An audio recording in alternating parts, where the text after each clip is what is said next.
Matthieu, chapitre 4.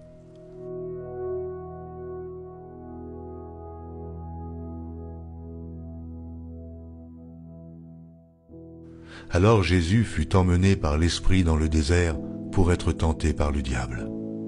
Après avoir jeûné 40 jours et 40 nuits, il eut faim. Le tentateur s'étant approché lui dit « Si tu es le Fils de Dieu, ordonne que ces pierres deviennent des pains. » Jésus répondit « Il est écrit, l'homme ne vivra pas de pain seulement, mais de toute parole qui sort de la bouche de Dieu. » Le diable le transporta dans la ville sainte, le plaça sur le haut du temple et lui dit « Si tu es le Fils de Dieu, jette-toi en bas, car il est écrit, il donnera des ordres à des anges à ton sujet, et ils te porteront sur les mains, de peur que ton pied ne heurte contre une pierre. » Jésus lui dit, il est aussi écrit, tu ne tenteras point le Seigneur ton Dieu. Le diable le transporta encore sur une montagne très élevée, lui montra tous les royaumes du monde et leur gloire, et lui dit, je te donnerai toutes ces choses, si tu te prosternes et si tu m'adores. Jésus lui dit, retire-toi, Satan, car il est écrit, tu adoreras le Seigneur ton Dieu, et tu le serviras, lui seul.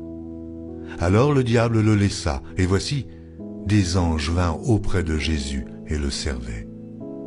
Jésus, ayant appris que Jean avait été livré, se retira dans la Galilée. Il quitta Nazareth et vint demeurer à Capernaum, situé près de la mer, dans le territoire de Zabulon et de Nephtali, afin que s'accomplisse ce qui avait été annoncé par Ésaïe le prophète.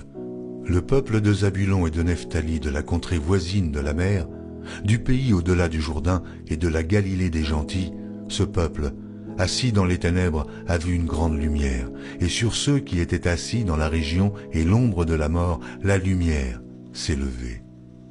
Dès ce moment, Jésus commença à prêcher et à dire « Repentez-vous, car le royaume des cieux est proche. » Comme il marchait le long de la mer de Galilée, il vit deux frères, Simon, appelé Pierre, et André, son frère, qui jetait un filet dans la mer car ils étaient pêcheurs. Il leur dit, « Suivez-moi, et je vous ferai pêcheurs d'hommes. » Aussitôt, ils laissèrent les filets et le suivirent.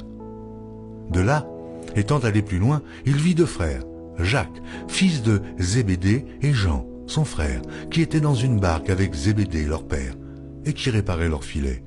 Il les appela, et aussitôt, ils laissèrent la barque et leur père, et le suivirent. Jésus parcourait toute la Galilée, enseignant dans les synagogues, prêchant la bonne nouvelle du royaume et guérissant toute maladie et toute infirmité parmi le peuple.